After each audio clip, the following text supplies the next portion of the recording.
Halelúja, sláva Pánovi. Tak ešte raz vítajte aj tí z vás, ktorí ste prišli neskôr a už mnohí si kladiete otázku, prečo som oblečený tak, ako som oblečený. Niektorí poznáte už odpoveď. A dôvod, prečo som sa tak obliekol, je, že mám na srdci hovoriť o téme, ktorá, ak dobre som počítal a spomínal, tak sme za 20 až 25 rokov, čo kážeme na tomto mieste ako slovo života, tak tá téma nikdy neodznela, bola niekedy len spomenutá, ale nikdy sme jej nevenovali takú celú kázeň. A to je to, ako prišlo evanjelium na Slovensko a niečo, čo súvisí práve s príchodom Cyrila a Metoda, pretože v utorok bude štátny sviatok a to je nielen čas na to, aby si mal voľno a užil si ho a ty ho určite potrebuješ, ale je to takisto dobrý čas pripomenúť si niečo, čo by ťa mohlo zaujímať, ako evanjelium prišlo do našich končín. Halelúja. Takže dovolte mi prehovoriť aj na takúto tému. Zobral som si tu ešte jednu pomôcku. Nedávno som tu bol oblečený ako Riman.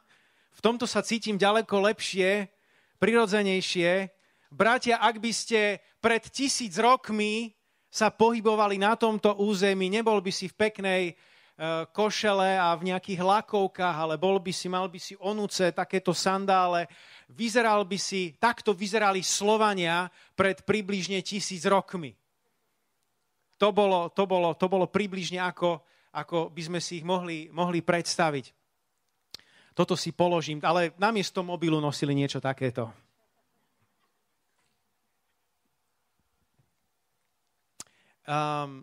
Ak vás to zaujíma a robíte si poznámky, keď chcete, môžete, ak vás to veľmi zaujíma, nerobte si poznámky, ale napíšte mi mail a ja vám potom pošlem mailom všetko, čo budem dnes hovoriť, lebo bude to aj viac faktov dnes. Ale sú rôzne typy zhromaždenia. Dnes sme už počuli krásne svedectvá o tom, ako Boh sa dotýka ľudí a ako sa evanjelium zvestuje. A verím, že toto vám podám tak, že vám to prinesie niečo do života, čo vás obohatí a čo nás môže takisto inšpirovať a v tom, ako žijeme my dnes. Takže Cyril a Metod, niektorí z vás ste počuli meno Konštantín, ale to je tá istá osoba ako Cyril, keďže Cyril, keď bol Konštantín, keď potom prišiel do kláštora, tak prijal meno Cyril. A ja sa väčšinou teda budem držať toho mena, Cyril a Metod. Zaujímavé, že časť ľudí možno sa snaží skôr z tohto obdobia histórie a hovoríme o období 9. storočí. V roku 863 prišli na Veľkú Moravu. Niektorí skôr sa snažia vyvýšiť Svätopluka alebo iných hrdinov tej doby. Svätopluk bol podľa niektorých prámeňov skôr rozporuplnou postavou. Bol síce mocný panovník, ale okrem iného to bol práve on, kto vyhnal slovanských kňazov z Veľkej Moravy. Ak ste počuli aj dokonca takéto jeho slávne o tých 3 prútoch, kedy rozprával svojim 3 synom, aby držali pohromade po jeho smrti, aby sa nerozdelili a nebojovali navzájom, tak poprvé ho neposlúchli a nakoniec tá ríša sa aj tak rozdelila, rozpadla. A po druhé zdá sa, že to je vymyslené, lebo obdobné motívy sú známe aj z iných literatúr. Ale ďaleko väčší vplyv, charakter a prínos pre nás mali Cyril a Metod. A v protestantských kruhoch sa to viac menej prehliada, alebo sa to trošku opomína. My sme hrdí na biblických hrdinov, ktorých máme vo Svätej knihe. Sme hrdí na všetkých prebudencov, ľudí, ktorí boli nositeľmi prebudenia alebo nejakej reformy v dejinách cirkvi. Poznáme mnohých priekopníkov evanjelikálnych, letničných, vážime si ich. Ale máme takú otázku, čo s Cyrilom a Metodom, ako sa máme postaviť možno k ním. Ale verím, že ten ich príbeh môže byť pre nás užitočným posolstvom, že si máme čo od nich vziať a ich životy môžu byť pre nás príkladom. Tak predtým, než sa ešte dostaneme bližšie do toho, tak chcem povedať, že to neboli klasickí letniční kresťania 21. storočia, cez ktorých by sa manifestovali divy a zázraky a v hojnej miere pôsobili dary ducha. I keď toto vieme len veľmi ťažko povedať, do akej miery sa to dialo alebo nedialo, pretože v živote Konštantínovom sa napríklad spomína zázračné nakrmenie vo sviatočný deň alebo premenenie bahnitej vody na čistú vodu, ale do akej miery to boli len legendy. Skôr sa mnohí prikláňajú k názoru, že sú to len neskoršie legendy a že sa tak nestalo. Ak sa tak stalo, tak potom dúfam, že v nebi si odpustíme a ak sa diali divy a zázraky. Ale problém s týmito dejinami, s ľuďmi, keď rozprávame o takýchto udalostiach, ktoré sa diali pred viac ako 1000 rokmi, je, že máme veľmi málo prameňov a ak aj počuješ mnohé iné veci, ktoré ja dnes nepoviem, mnohé môžu byť dohady a ťažko dokázať určité veci. Raz v nebi sa dozvieme plnú pravdu. Takže toľko o tom, že neboli to klasickí letniční a neboli to ani protestanti pochopiteľne, keďže reformácia bola až v 16. storočí. A musíme pamätať na to, že históriu musíme brať v kontexte tých udalostí, ktoré sa odohrávali vtedy, keď tí ľudia žili, nielen z toho nášho pohľadu, kedy my sa pozeráme na to po 1000 rokoch neskôr a sme o mnoho múdrejší a máme prehľad to, čo sa udialo v dejinách. Takže v dobe v 9. storočí boli všetci katolíci. Bolo to ale obdobie, kedy sa schylovalo k veľkej schizme, k rozdeleniu k cirkvi na východnú časť a na západnú časť. A to rozdelenie je dobre známe z histórie, ktoré sa odohralo v 11. storočí, kedy sa viac menej cirkev rozdelila na katolícku a na pravoslávnu vetvu. Na rozdiel od reformácie, ktorá sa odohrala viac menej náhle v tom 16. storočí, tak práve toto oddelovanie na východnú a západnú časť trvalo veľmi dlhé obdobie, mohli by sme povedať možno až stáročia, kedy sa to postupne oddelovalo a rozdeľovalo. A preto aj Cyril a Metod, hoci žili ešte pred týmto oficiálnym oddelením, tak boli ním už ovplyvnení. Oni používali rímsku omšu zasadenú do byzantského rámca a zjednodušene sa dá povedať, že oni lavírovali medzi oboma týmito tradíciami. Častokrát ani nie tak úplne z ich popudu, ale aj následkom okolností, do ktorých sa dostali. Viete, že raz sa chceli vrátiť do Carihradu, aby tam vysvetili učeníkov za kňazov a išli cez Benátky a tam, keď boli, tak pápež Mikuláš I ich pozval do Ríma a vrúcne ich prijal. Zatiaľ, čo v ich domovine sa zmenili politické pomery v ich neprospech. Takže nie za všetko oni mohli, ale veľakrát to boli aj okolnosti, ktoré vplývali na ich postoj k týmto udalostiam. A potom nový pápež Hadrián II bol ešte ústretovejší a schválil im slovanskú bohoslužbu, a pričom sa mali pri všetkých prekladoch usilovať o doslovný preklad z veľkej obavy, aby to, čo sa preloží, nemalo v tej našej reči iný význam, iný zmysel. Tam v Ríme potom Konštantín ochorel, vstúpil do kláštora, prijal tam meno Cyril a tam aj zomrel, zatiaľ čo pápež vymenoval Metoda za arcibiskupa pre Slovanov.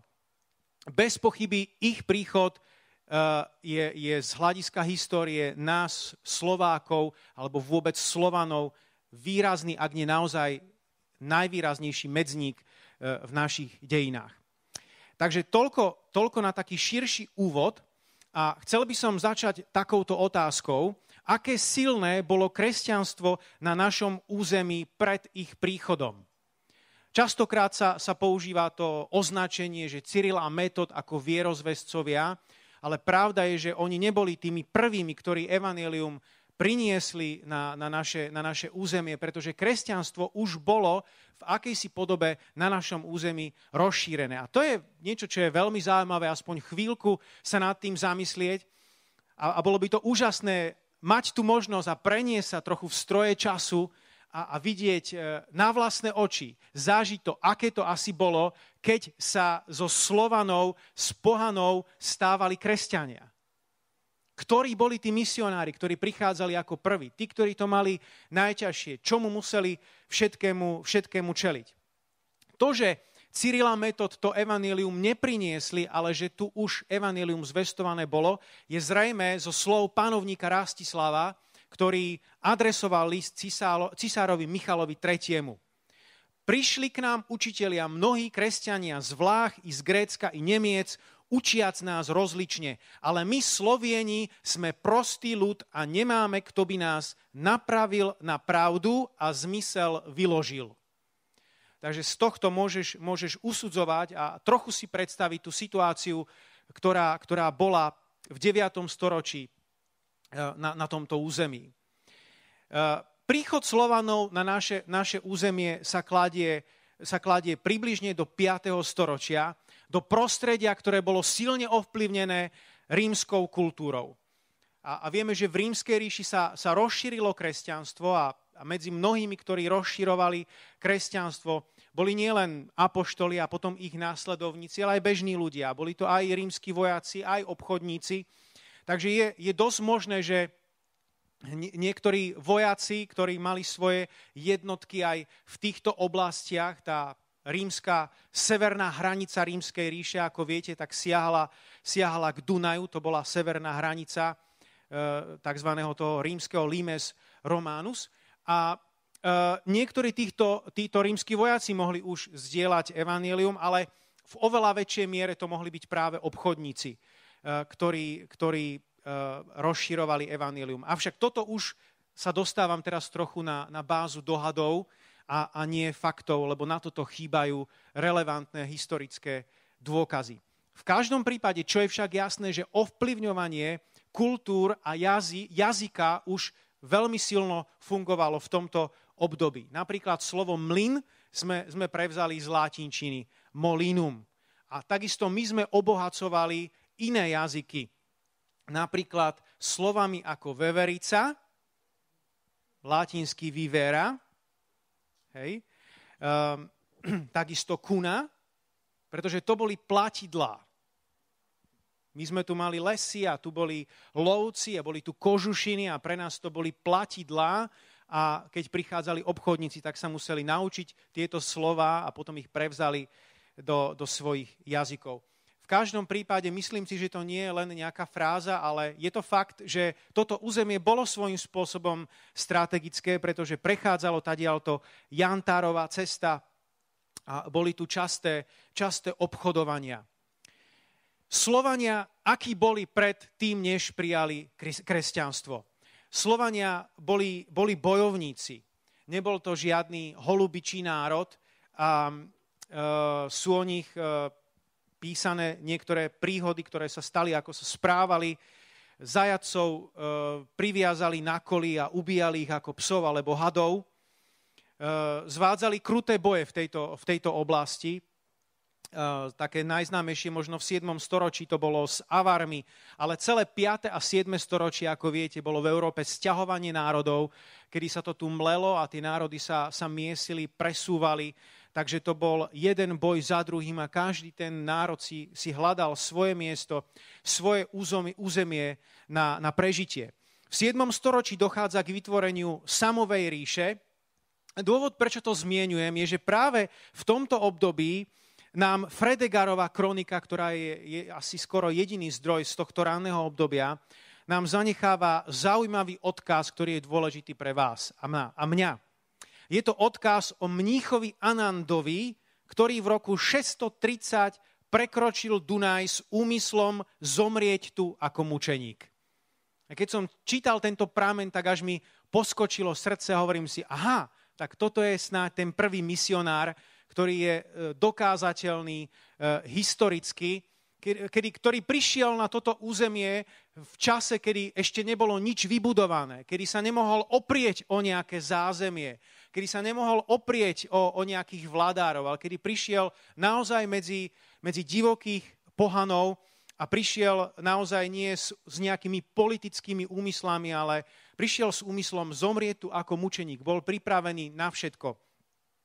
Čo som sa dozvedel o ňom, že tu nezomrel, hoci veľmi chcel, ale nezomrel a dokonca považoval svoju misiu za neúspešnú. Neskôr podal potom správu pápežovi, nevieme, čo mu presne povedal, ale dosť tomu, že bol dosť nešťastný, že sa mu to nepodarilo, pretože to bolo dosť ťažké. Aspoň vidíte, akí tvrdí boli naši predkovia v tom 7. storočí. Nebolo ľahké ich získať pre Krista. A je to zaujímavé, že ten rok 630, to je 7 rokov po vzniku Sámovej ríše, už máme doložený historický dôkaz, že tu prichádzali misionári, jedným z nich bol práve tento Anand.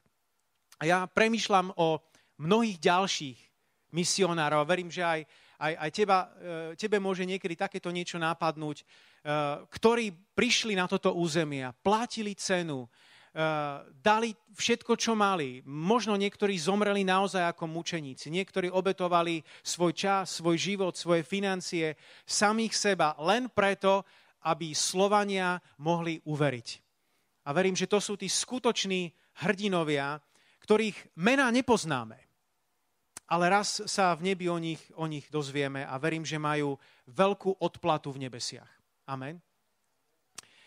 V každom prípade, čo vieme, je, že určitú úlohu tu zohrala írsko-škótska misia. Ak ste trochu znali cirkevné histórie, tak bol svätý Patrik, ktorý má podiel na založení tej írsko-škótskej misie a bol to naozaj svätý Boží muž, ktorý trénoval a vysielal misionárov do celej Európy. A z toho sa zrodila niečo, čo nazývame írsko-škótska misia. V tej dobe žil napríklad Virgil, jeho meno je známe, bol to arcibiskup Salzburský. Keď som premýšľal, čo z toho vám mám všetko odovzdať, bolo jedna zaujímavá vec sa ma dotkla, keď som o tom čítal. A bolo to, že práve tento Virgil veril, že zem je gulatá. V tom období práve dnes, čo nám je už jasné a dokázateľné, tak k tomu veril naozaj len málo kto. A toto bola naozaj jedna z výnimok, kedy práve tento Virgil veril, že zem je gulatá a že jestvujú teda protinožci. A za čo ho pápež veľmi tvrdo za to napomínal, že ako je možné, že verí takýmto bludom. Ale okrem toho, že poznali niektoré takéto zaujímavé fakty, tak sa šírili aj určité fámy. Napríklad títo nemeckí misionári učili, že pod zemou žijú iní veľkohlaví ľudia. A tomu naozaj verili a toto nám tu vtlkali do hlavy. Práve preto, keď aj prišiel Cyril a Metod, tak prichádzalo k určitým konfrontáciám ktoré pramnili aj z tejto báze, kedy napomínali určité veci, ktoré pravdou neboli. V každom prípade nie je pravda, že by ľudia, ktorí sa stávali kresťanmi, aj pred Cyrilom a Metodom, prijímali len náboženstvo a nevedeli by o ňom nič. Od ľudí sa vyžadoval krstný sľub. Vyhľadal som si to a chcem vám povedať, ako vyzeral takýto krstný sľub. Ja sa odriekam zločinca, pod zločincom mysleli diabla, i všetkých jeho skutkov, i všetkých jeho krás. Tiež verím v Boha Všemohúceho, i v jeho Syna, i Svätého Ducha, že tie tri osoby sú jeden Boh, Pán Svätý, ktorý stvoril nebo i zem. Takže takýmto spôsobom Slovania, keď pristupovali ku krstu, tak toto bolo niečo, čo vyznávali. Vyžadovala sa takisto znalosť vyznania viery a takisto modlitba Otče náš.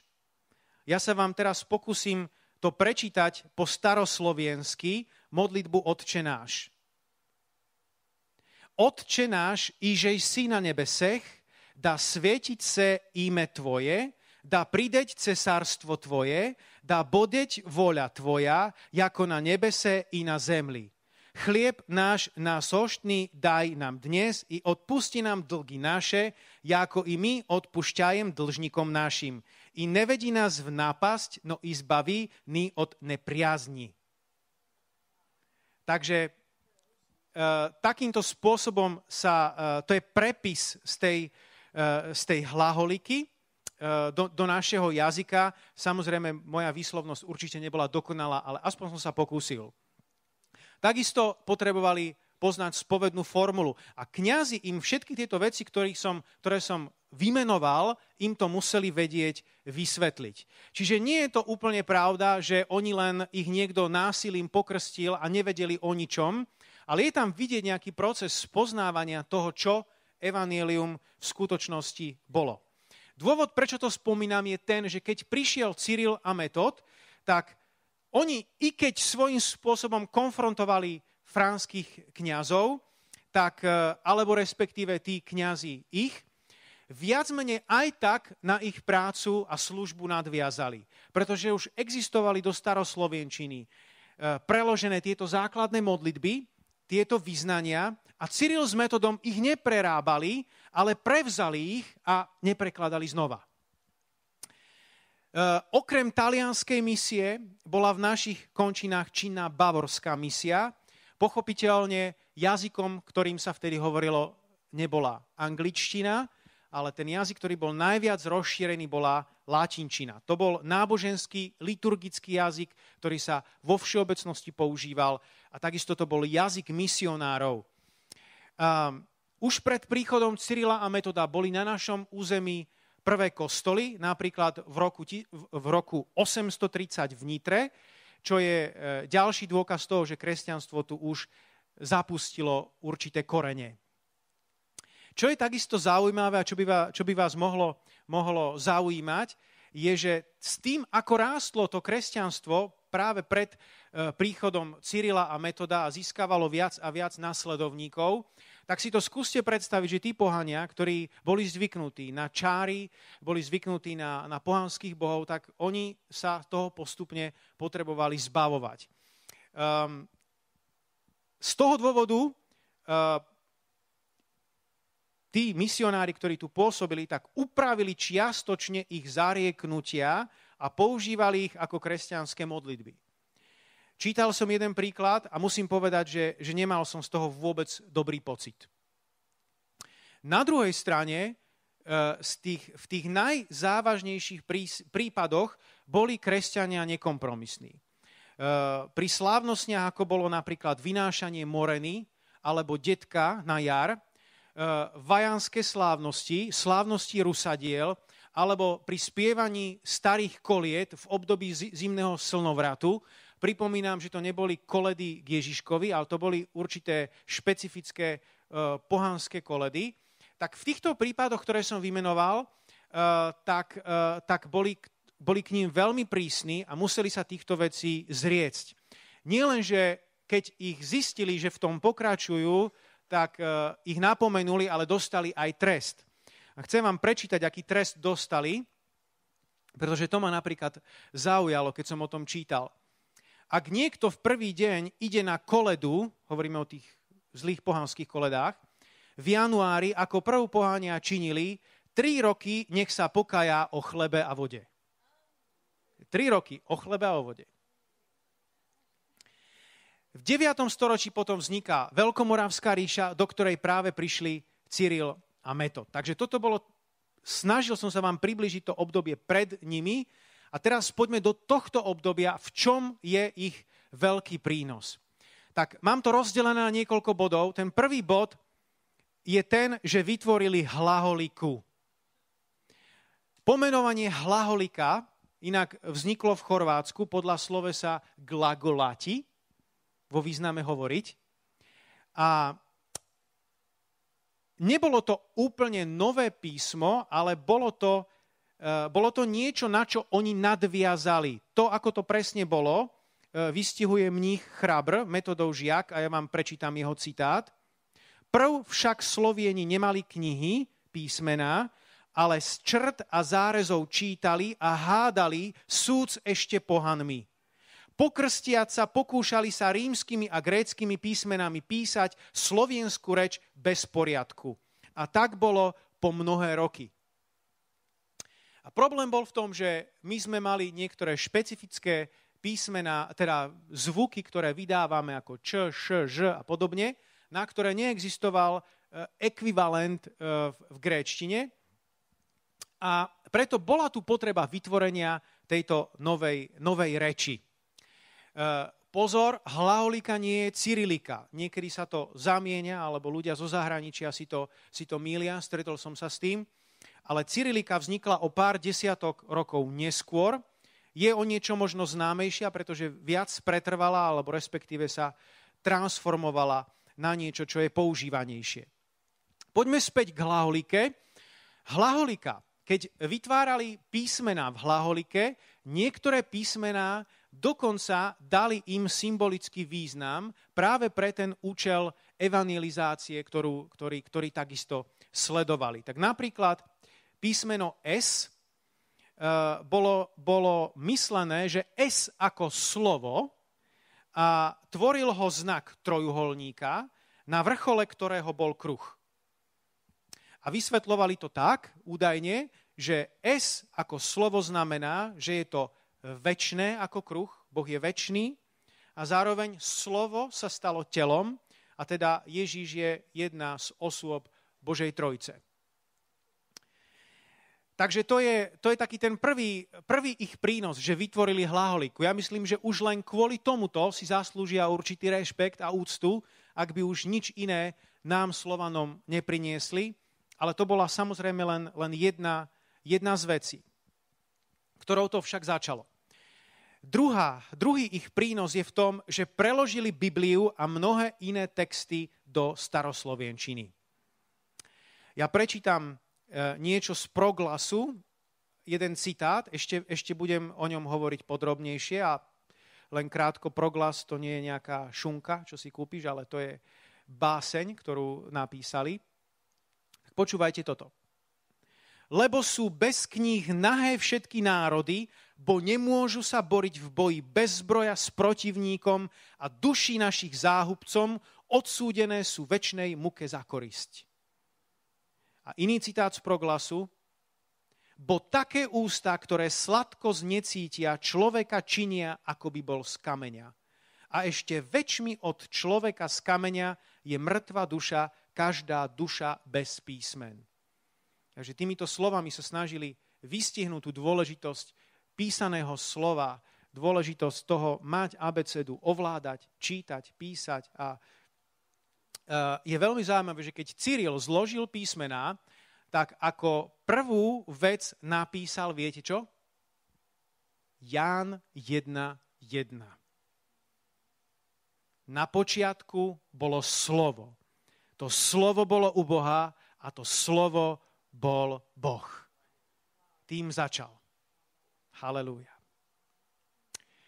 Otázka môže byť zaujímavá. Ako je možné, že Cyril a Metod boli schopní takýto preklad uskutočniť? V okolí Solúna, kde žili Cyril a Metod, tak žila práve početná skupina Slovanov, takisto dokonca mnohí z nich pokrstení a mali už aj náboženskú terminológiu, ktorú Cyril s Metom prevzali a ovládali. Dokonca z rozboru prác Cyrila a Metoda mnohí usudzujú, že ovládali slovanskú reč lepšie než grécku a preto sa mnohí z nich domnievajú, že dokonca mohla byť slovanská reč ich materinským jazykom. Cyril a Metod boli rozdielni. Cyril bol viac učenec a teológ, preto ho niekedy oslovujú aj ako filozof. Metod bol skôr administratívne založený, mal organizačné a diplomatické obdarovanie, čo v konečnom dôsledku spôsobilo, že sa vhodne doplňali a ich misia bola práve preto dosť úspešná. Takže hovorili sme o tom, že ich prínos bol v tom, že vytvorili hlaholiku, po druhé preložili Bibliu a mnohé texty do staroslovenčiny. Tretí prínos je ten, že stanovovali predpisy pre civilný a cirkevný život. Čo sa v tej dobe značne prelínalo, musím povedať. Takže to, že zvestovali evanjelium, že sa sústreďovali na pastoračnú činnosť, že vychovávali kňazov a tak ďalej, to bola jedna z ich, tak povediac, dvoch činností. Tá druhá sa sústreďovala práve na vytvorenie zákona, vytvorenie určitých poriadkov, vytvorenie určitých predpisov. Špekuluje sa, do akej miery bolo vyslanie Cyrila a Metoda malo aj svoje politické motívy. A určite nejaké politické motívy za tým boli. Otázkou je, do akej miery boli tieto motívy prvoradé, kľúčové a či prevyšovali tie duchovné alebo nie.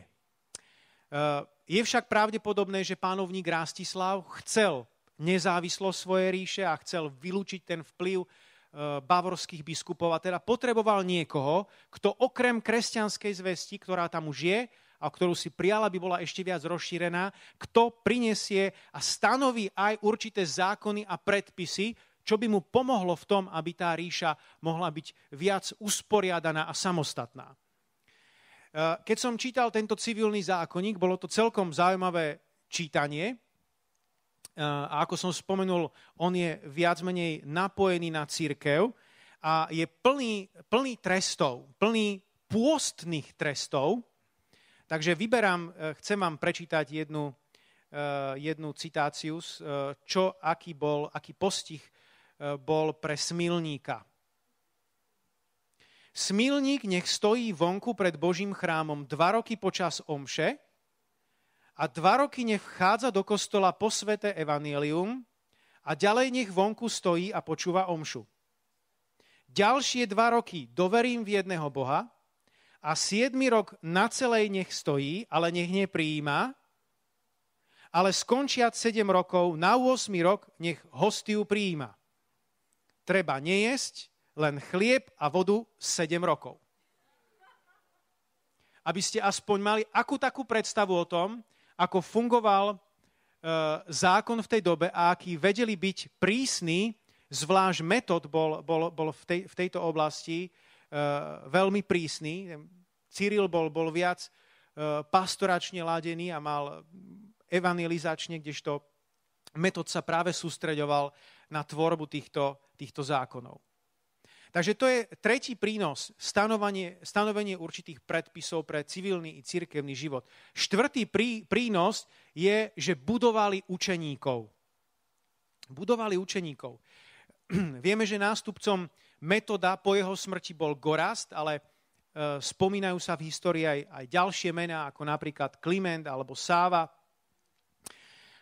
To, čo už dnes možno história z nich spravila, neznamená, že presne takí museli byť aj práve pred tými cca 1000 rokmi. Ale v každom prípade ten dôraz na učeníctvo je veľmi, veľmi zaujímavý a dôležitý. Existovali za ich doby niečo, čo nazývali učilištia, ale to neboli dielne ako v našom ponímaní, ale boli to niečo ako súčasné teologické, respektíve biblické školy, kde sa pripravovali na službu budúci lídri. Takže to je štvrtý prínos, budovali učeníkov. 5. prínos je, že vytvárali novú kultúru. K tomuto bodu chcem povedať, že napísali báseň Proglas, ktorá je mnohými považovaná za najkrajšiu báseň toho storočia, ak nie vôbec celého ranného stredoveku. Ten slovný základ glas mal v staroslovenčine význam spev, čiže je predpoklad, že tá báseň sa spievala. Táto báseň bola niekoľkokrát prebásnená, pretože v tej dobe sa používali iné básnické prvky, ako tie, na ktoré sme my dnes zvyknutí. My sme zvyknutí, ešte zo školy si pamätáte tie rímy, ako to ide, A, B, B, alebo A, B a tak ďalej. Nepôjdeme teraz hĺbšie do literatúry, ale chcem len povedať, že v tom ranom stredoveku platili celkom iné pravidlá. Aj tá reč znela trochu inak a historici a ľudia, ktorí sú odborníci, dokázali, že práve v tom období a tak, ako bola povedaná, mala úžasnú hodnotu. Na to, aby mala ona osoch pre nás, tak musela byť prebásnená. William Turčan ju prebásnil viac doslovne a v poslednej dobe ju voľnejšie prebásnil Lubomír Feldek a chcem vám prečítať niekoľko odstavcov práve z tohto prebásnenia. Proglas inak znamená predspev k evanjeliu. To som ešte nepovedal, dosť dôležité. Práve preto, že preložili evanjelia a prekladali Bibliu, tak vytvorili takúto báseň, ktorou chceli Slovanom povedať, že toto, čo vám teraz predkladáme, toto slovo je veľmi, veľmi dôležité. Je toto najdôležitejšie pre vás. Má to pre vás veľkú hodnotu. Vážte si ho, žite podľa neho.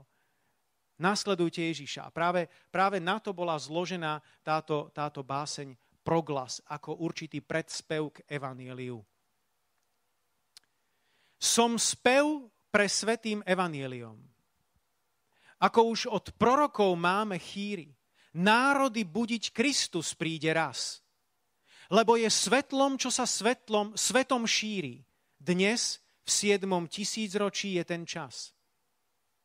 Proroci vravia, slepí uvidia, začujú hluchý slovo písma z neba. Boh aj vám chce ukázať svoju tvár. Slovieni, počúvať to slovo treba. Hospodin posiela aj vám svoj dar. Je to dar spravodlivej štedrosti, dušiam, čo viac už nenahlodá nárek, dušiam, čo na nič netešia sa viac, pretože Matúš, Lukáš, Ján i Marek národy učia toto hovoriac. Všetci, čo krásu v dušiach túžite, si uvidieť a radovať sa chcete. A chcete premôcť hriešnú temnotu a hnilobu, čo vládne v tomto svete. A rajský život znova nájsť už tu. Všetci, čo chcete ohňu uniknúť, počúvajte, čo vlastný vám vraví. Slovenský národ, vypočuj si rád. Slovo, čo Boh ti posiela, ten pravý, pokrm, čo v dušiach utíši vám hlad. Takže toľko, aspoň časť z tej básne. V čom sú nám Cyril a Metod vzorom? Samozrejme, jedna z možností je ich úplne glorifikovať a druhá z možností je poukázať aj na niečo, v čom sú odlišní, alebo v čom aspoň z našeho pohľadu, z hľadiska súčasnej evangelikálnej teológie boli iní. A ako som spomenul už na začiatku, v 9. storočí boli všetci katolíci, takže oni verili v to, čo verili vtedy všetci katolíci, okrem omše aj na príhovory svätých, na Máriu a tak ďalej. Všetko, čo je s tým spojené. Takisto ostatky Klimenta, ktorý bol mučeník z prelomu 1. a 2. storočia. Oni našli údajne jeho ostatky na svojej predchádzajúcej misii, kde boli. Všade so sebou tieto ostatky nosili, hrdili sa nimi, priveľmi si ich až vážili a uctievali, čo je z nášho pohľadu skôr negatívne. Stáli tiež na strane tých, ktorí boli proti obrazoborectvu. Pochopiteľne, ak by sme takto prísne posudzovali všetkých z ranného stredoveku, tak by sme skoro sa nedostali k žiadnym menám, ktoré by prešli. To je niečo, čo si potrebujeme uvedomiť, lebo predreformátori, ako napríklad Valdo, ktorý neskôr poznáme predreformačné hnutia valdenský, tak tí žili až o 300 rokov neskôr. Takže z tohto obdobia nie je veľa ľudí, ktorých by sme mohli zaradiť do nejakého predreformačného hnutia. A v každom prípade my sa môžeme oprieť len o zdroje, ktoré máme k dispozícii. A v nebi budeme mať plnú históriu, tak ako sa to stalo naozaj. Dnes môžeme čerpať len z toho, čo nám dejiny zanechali, ale verím, že v nebi nám bude podaná tá história na novo. Ešte raz budeš chodiť do triedy a vypočuješ si ešte raz históriu, ako naozaj bola. Aspoň dúfam teda. A verím, že to bude veľa prekvapení pre nás, pretože tí, ktorí možno boli hrdinami počas histórie ľudstva a o ktorých sme boli nútení sa učiť v dejinách, tak hrdinami v nebi vôbec možno nie sú. Možno sa niektorí z nich do neba ani nedostali, a možno niektorí z nich tam prešli s odretými ušami. A naopak, dozvieme sa o iných hrdinoch, ktorí na zemi vykonali veľké veci, o ktorých ľudská história mlčí, ale tá Božia ich udáva. A títo ľudia môžu mať veľkú odplatu v nebesiach. Takže v tomto kontexte, prosím, aj berte všetko, čo vám dnes hovorím. Poďme teraz k pozitívam Cyrila a Metoda. V podstate našli potrebu a naplnili ju. Vytvorili písmo, preklad Biblie, tvorili kultúru a zákony. V tomto to môže byť pre nás veľmi poučné, inšpiratívne a niečo, z čoho si môžeme brať aj príklad. Podobne ako oni pred približne 1000 rokmi našli, alebo už je to viac ako 1100 rokov, ako oni našli určitú potrebu, ktorá bola a naplnili ju, tak ty a ja si potrebujeme klásť otázku, aké sú dnešné potreby ľudí, ktorých stretávame. Aké sú dnešné potreby tvojich susedov. Aké sú dnešné potreby tvojich kolegov. Aké sú dnešné potreby našich vládcov, ľudí vo vláde a na vysokých miestach. Aké sú dnešné potreby? Keď oni prichádzali a misionári pred ním na toto územie, tak ich tam čakali Slovania, ktorí boli divokí a čakali ich takto. Dnes, keď prichádzaš k ľuďom a povieš im, Boh vás miluje, viem, ďakujem. A ty cítiš vo vnútri, že tá pravda vôbec nie je v ich živote ustanovená. Veríte v Ježiša Krista? Áno, verím, ďakujem. Ak by naozaj verili v Ježiša Krista, možno by boli ochotní aspoň pár slov na tú tému prehodiť. Je tak? Žijeme v úplne inej dobe, ako žili oni. Ale existujú potreby, ktoré majú ľudia aj dnes. A tak ako oni objavili niečo, čo chýbalo a naplnili tú potrebu, tak ty a ja musíme hľadať to, čo chýba ľuďom dneška. Je to osamelosť, ktorou trpia? Sú to problémy v rodinách, s ktorými si nevedia rady. Potrebujeme prísť k ľuďom a naplniť tie potreby, ktoré majú a dať im zároveň evanjelium, ktoré je mocou Božou na spasenie pre každého veriaceho. Ktoré bolo mocou Božou pred 1100 rokmi, aj pred 1500 rokmi, keď sem ešte Slovania len prichádzali, ale stále je mocou Božou na spasenie. Pre každého, kto verí. Aj pre moderných Slovákov. Aj pre moderných Európanov. Amen. Druhá skutočnosť. Ich misijný zápal potrebujeme aj my dnes. Tak, ako oni boli zapálení pre misiu, ty a ja potrebuješ mať misijné srdce. Horieť túžbou po spasení tvojho národa a iných národov. Keď Rastislav napísal cisárovi Michalovi, aby poslal učiteľov, tak cisár si zavolal Konštantína a povedal mu: viem, že si ústatý, ale treba ti ísť. Lebo tieto veci nemôže nikto spraviť, len ty. Veľmi zaujímavé. Sú určité veci, ktoré nemôžu spraviť druhí ľudia, ale môžeš ich urobiť práve ty. Aj keď si ústatý, potrebuješ ísť. Halelúja. Mali už skúsenosti z misie medzi kazármi, turko-tatarským národom, kde mali úspech. Zaujímavosť tejto cesty, ktorú som sa dozvedel, bolo, že Cyril sa cestou pomodlil, on tam stretol sa s jedným mužom a čoskoro začal plynulo čítať i hovoriť rusky. Tam sa zdokonalil takisto v jazykoch, čo mu pomohlo. Vidíš, niekedy veci, ktoré robíš, možno nechápeš celkom ich zmysel, celkom ich význam, ale neskôr sa ukáže, neskôr ti pomôžu veci, ktoré robíš v tom, aby si naplnil to, čo máš robiť v budúcnosti. Bolo takisto zaujímavé, že ich zajali predkovia Maďarov a Cyril povedal, že ich jazyk mu neznel Boh vie ako. Nič k tomu nedodávam, ja to len citujem.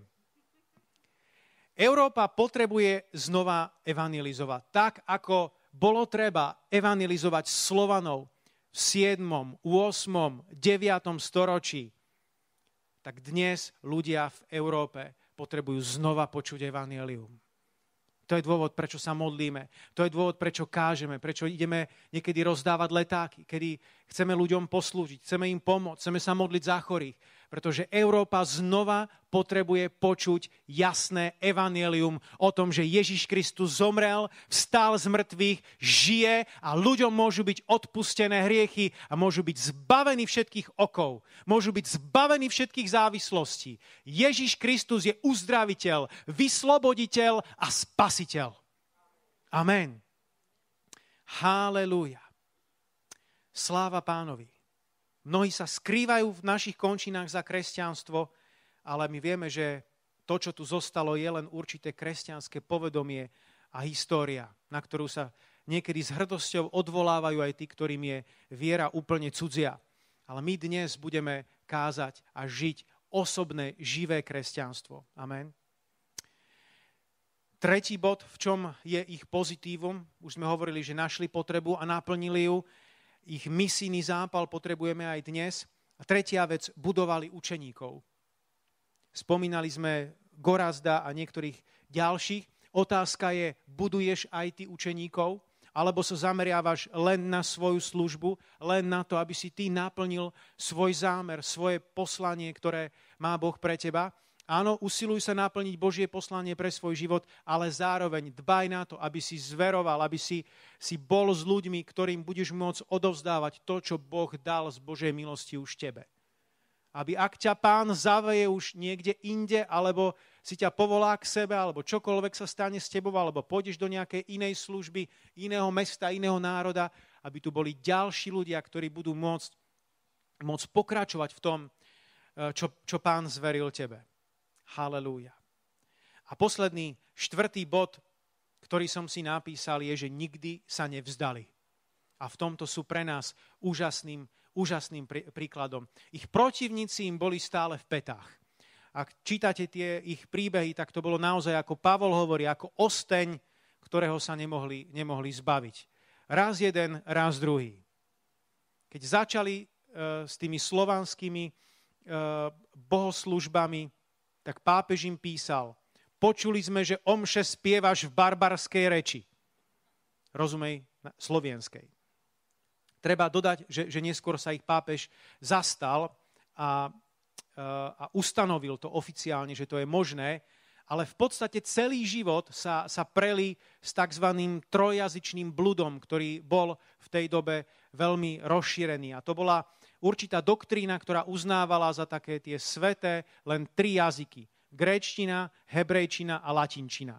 A vychádzalo to práve z toho, že keď Ježiš bol ukrižovaný, tak na kríži bolo napísané Ježiš, král Židov, a bolo to napísané len v týchto 3 rečiach. Na základe toho niekto vymyslel učenie, že len tieto 3 jazyky sú jazyky, v ktorých môže fungovať Biblia, a do iných jazykov nebolo možné Bibliu prekladať. Pochopiteľne tento názor je dnes prekonaný a či katolíci, či protestanti, všetci sa snažia dostať evanjelium medzi všetky národy a preložiť Bibliu do všetkých etnických skupín, aké existujú. Ale v tej dobe to bolo pomerne rozšírený blud a Cyril a Metod museli celý život s týmto bojovať a obhajovať tú pravdu, že ľudia ako Slovania majú právo na to, aby mali Bibliu vo svojej rodnej reči. Vďaka Bohu, že sa nevzdali. Vďaka Bohu, že nepolávili a že stáli na týchto pravdách a obhájili to.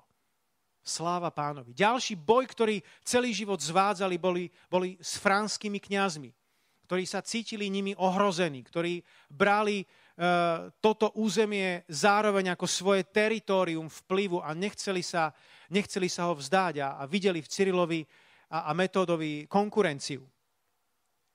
Keď bol Metod vysvetený za arcibiskupa, tak franskí kňazi ho uväznili, 2,5 roka ho zajali a dokonca ho tríznili. Snažili sa ho tiež očierniť, aby jeho službu zničili a dehonestovali. Snažili sa ho očierniť, že nevyznáva tzv. Filioque, teda že Duch Svätý vychádza z Otca i Syna. Pretože tak verili katolíci a práve východná vetva kresťanstva učila, že Duch Svätý vychádza len od Otca. Potom tam bol ďalší boj, ktorý zažívali zo strany tých, ktorí ich vyslali z Byzancie. Tam sa menili situácie, politické pomery a nie vždy mali také zázemie, aké by potrebovali. A to bol práve dôvod, prečo sa niekedy obrátili s prosbou k pápežovi. Ďalší boj, ktorý zvádzali, bolo o prekonávaní tých pohanských povier a démonických útokov z tejto strany. Bohmi Slovanov predtým boli slnko, oheň a iné prírodné živly. Najznámejší bol Perún alebo Parom, označované ako božstvo božstiev. Takže dávaj pozor, aby si to slovo Parom nepoužíval a nevzýval nejakého starého boha. Boli aj prenasledovaní a vyhnaní. Väčšina vzdelancov práve po tom vyhnaní sa neskôr vrátila na územie dnešného Macedónska a Bulharska. Nakoniec zvádzali aj boj s chorobou. Nevzdali sa. Menoval som vám teraz niekoľko vecí, vážnych vecí, ktoré v ich živote sa diali a v tom vo všetkom bojovali dobrý boj viery a sú nám dobrým príkladom, dobrým vzorom. Halelúja. Máte z toho niečo? Prijali ste z toho niečo? Poďme sa postaviť.